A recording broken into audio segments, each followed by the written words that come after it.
RRB, l'invité du matin.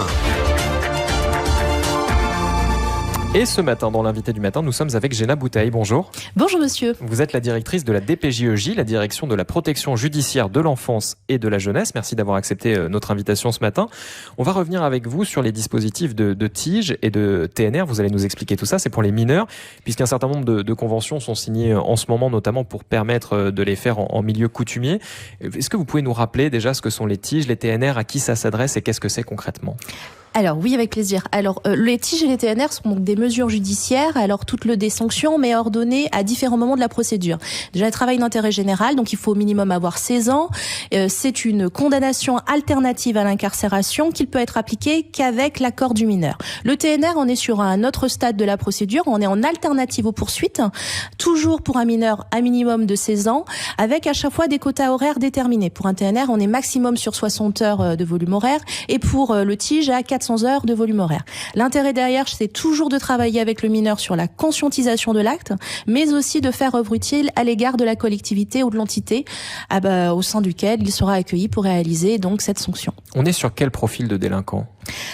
Alors, sur des profils différents. Au niveau du TNR, on est plutôt sur des primo-délinquants, c'est-à-dire des mineurs qui ont peut-être commis 1 ou 2 actes, mais néanmoins n'ont pas encore un ancrage au sein de la délinquance et n'ont pas commis non plus des faits gravissimes qui permettent justement une alternative aux poursuites.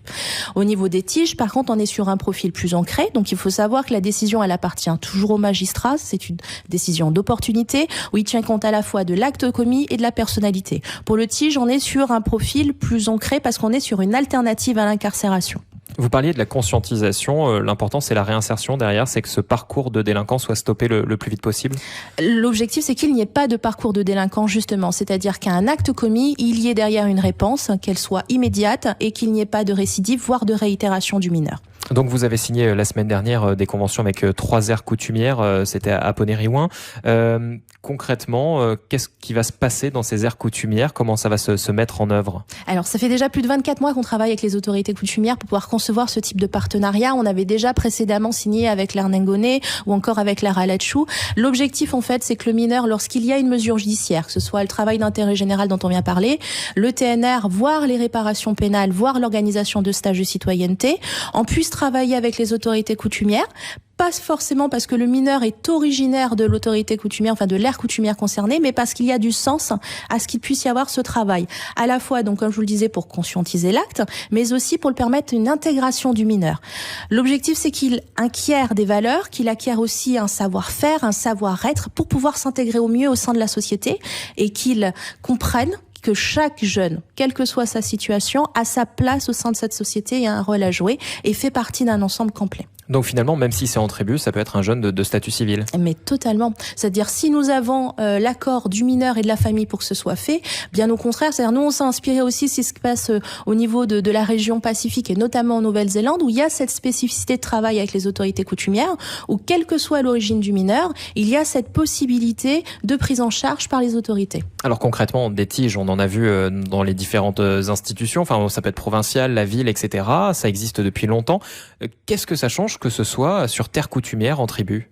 La question du sens, déjà, parce que l'objectif, comme vous l'avez dit, c'est d'éviter la récidive, c'est aussi de permettre aux jeunes de se reconstruire, ou du moins de se construire, en lui transmettant donc ses valeurs, en ayant aussi un regard sur son histoire, c'est-à-dire en Nouvelle-Calédonie, chaque famille, qu'elle soit d'ailleurs de quelque originaire que soit, le nom a un sens, rappelle une histoire, et ça permet justement derrière qu'il y ait cette projection et cette rétrospection pour le mineur. Alors Géna Boutaï, vous savez forcément qu'on entend beaucoup les Calédoniens. C'est difficile de savoir s'ils sont une majorité, mais on en entend beaucoup, notamment dans Vous avez un avis sur Radio Rythme Bleu le matin, qui disent les peines alternatives à la prison, on n'en veut pas, ça ne marche pas. Est-ce que vous avez des chiffres, puisque des conventions comme celle que vous avez signées la semaine dernière, vous en avez déjà signé dans 2 aires coutumières. Est-ce que vous avez des chiffres de récidive ? Est-ce que ça marche ? On sait que déjà 80% des mineurs qui sont primo-délinquants et qu'on prend en charge avec l'immédiateté dont je viens de vous parler ne récidivent pas. Donc restent des primo-délinquants, donc qui montre justement l'efficacité du dispositif. On sait aussi que depuis qu'on a développé ce type de dispositif entre 2019, 2020, on a une baisse du taux de récidive sur les mineurs incarcérés. Donc ça fonctionne.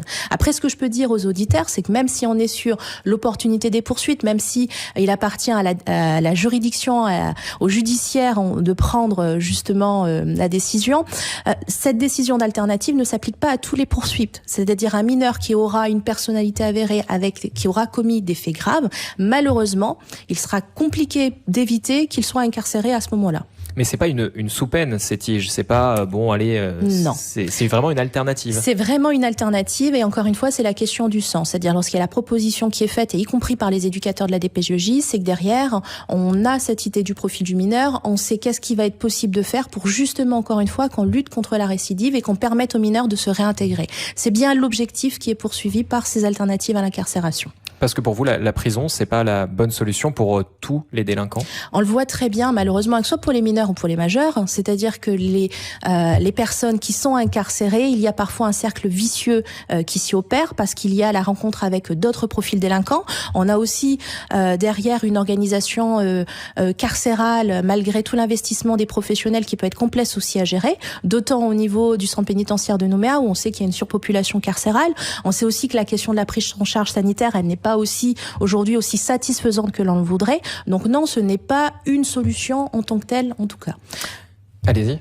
Ce que je voulais dire, en tout cas, c'est lorsque le mineur il est incarcéré, le parcours ne s'arrête pas là. La DPJJ elle intervient sur les prises en charge éducatives. Et là, le rôle des éducateurs qui sont présents au sein du centre pénitentiaire pour les mineurs, c'est bien de travailler les projets de sortie, de graduer aussi de la sortie par des aménagements de peine, notamment pour permettre aux mineurs, lorsque malheureusement il a été en prison, qu'il puisse sortir, se réintégrer, se réinsérer et ne pas récidiver encore une fois. Alors, il y a des Calédoniens qui disent aussi, ces gens qui font des tiges, il faudrait les habiller d'une couleur flashy pour qu'on les repère, presque pour avoir honte, comme ce qui peut se faire aux États-Unis par exemple.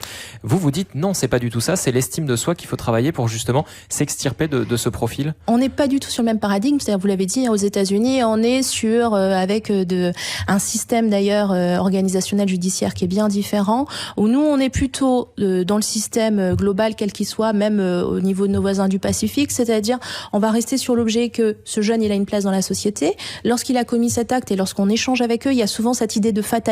Oui, mais moi, de toute façon, j'y arriverai pas. Moi, le système scolaire ne me veut pas. J'ai essayé les concours, j'ai pas si. On entend énormément de choses. Donc, plutôt que de leur montrer tout ce qui n'est pas possible, on va leur montrer ce qui est possible. C'est-à-dire en faisant à la fois l'acte utile à la société, donc en participant à des chantiers éducatifs, et derrière, on va leur transmettre, encore une fois, un savoir-faire qui va leur permettre de renforcer leur estime d'eux-mêmes et de bien s'intégrer au sein de cette société. Alors, c'est pas forcément au niveau des tiges des travaux manuels, comme on peut le penser. Il y a plein de choses de possibles. Il y a énormément de choses possibles. C'est aussi des mesures qui sont très intéressantes parce qu'on n'est pas réduit à des tâches justement strictement manuelles. Ça peut être aussi de participer à la mise en place d'actions environnementales. Ça peut être aussi justement aussi d'être présent. En ce moment, par exemple, nous parlons de la crise sanitaire et du sas sanitaire. Ça pourrait être tout à fait de solliciter aussi des mineurs pour participer à la mise en place en tribu de tout ce qui est fait par le gouvernement pour pouvoir permettre à un maximum de personnes de se faire vacciner et de se protéger.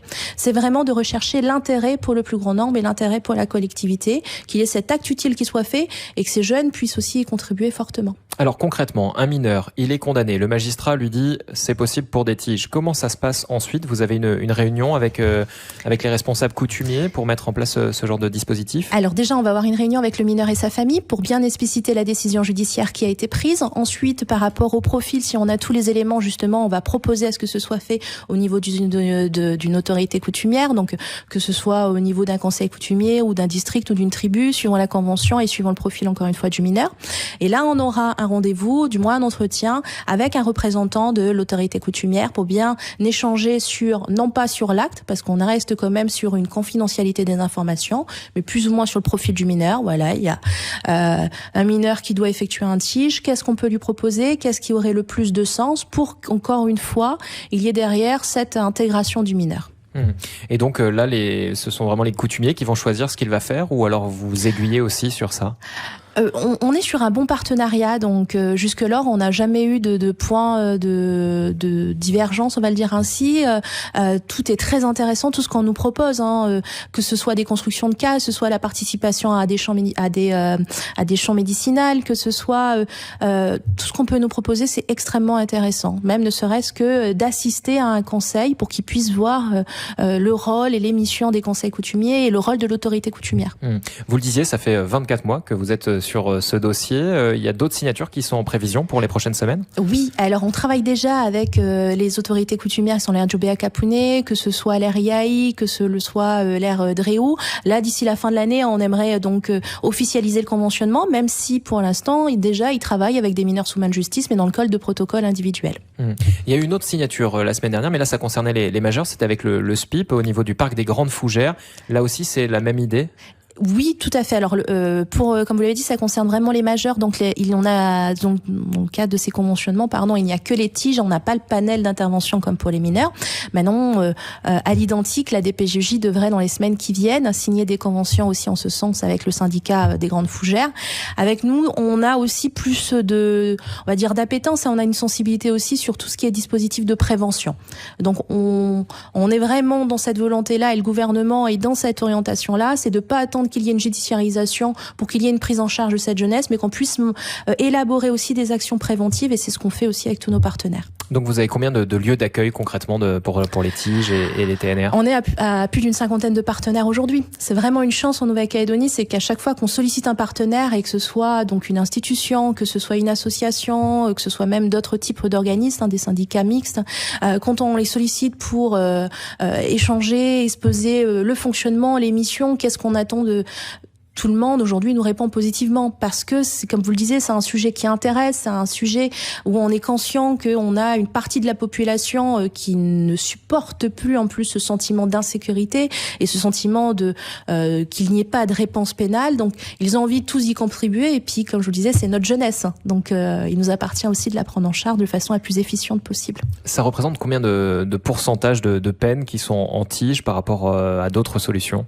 On est sur 2020, on est à peu près à 35% de tiges. C'est quand même très important. Par rapport à la métropole, par exemple, on a une idée? Non, alors pas du tout. On est pratiquement sur les mêmes ratios au niveau de la mise en œuvre du travail d'intérêt général. Maintenant, comparé à la métropole où on peut avoir les chiffres majeurs parce qu'on est sur le même ministère, là au niveau de la Nouvelle-Calédonie, on n'a que les chiffres des mineurs. Merci beaucoup, Géna Boutaï, d'avoir été avec nous. Je rappelle que vous êtes la directrice de la DPJEJ, la direction de la protection judiciaire de l'enfance et de la jeunesse. Merci à vous. Bonne journée.